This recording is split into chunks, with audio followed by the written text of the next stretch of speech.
ప్రజల చేత చేత్కరించబడి 11 సీట్లకే పరిమితమైన ఒక పులివెందుల ఎమ్మెల్యే జగన్మోహన్ రెడ్డి నిన్న మొన్న చూస్తూ ఉంటే ప్రభుత్వం మీద బురద చల్లడానికి, ప్రజల్లోని ఒక భయాన్ని క్రియేట్ చేయడానికి నంగనాచి కబుర్లు మాట్లాడడం చూస్తూ ఉంటే విడ్డూరం అనిపిస్తుంది.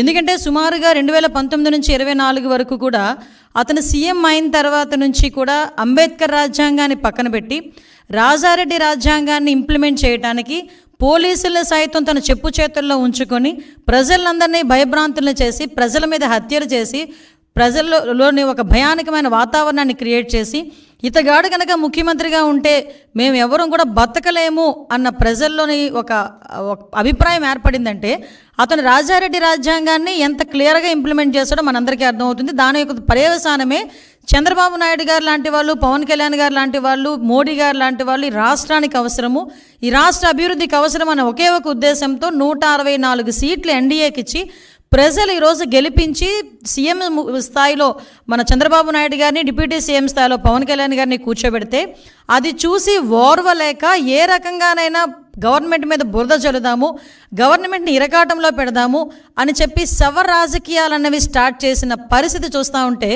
జగన్మోహన్ రెడ్డి, పులివెందుల ఎమ్మెల్యే జగన్మోహన్ రెడ్డి, నీకు సిగ్గు అనిపించట్లేదేమో కానీ ప్రజలందరూ కూడా చూసి సిగ్గుపడుతున్నారు.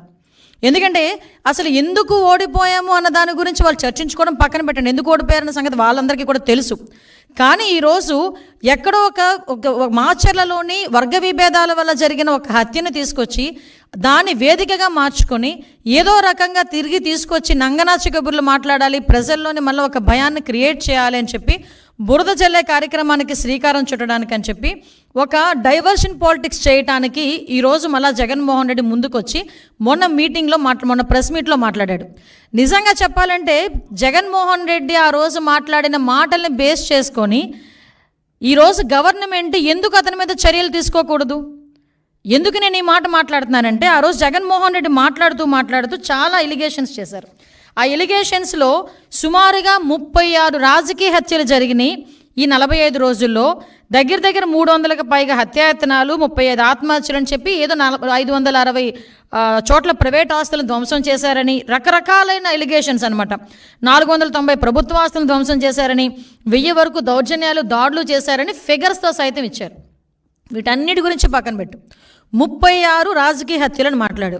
నీ దగ్గర డేటా ఉందా? డేటా ఉంటే నాకు ఇవ్వండి ఒకసారి. యాజ్ హోమ్ మినిస్టర్గా అడుగుతున్నాను నేను. నీ దగ్గర నిజంగానే 36 రాజకీయ హత్యలు జరిగినాయి అని చెప్పి నీ దగ్గర కనుక డేటా ఉంటే ఇవ్వు.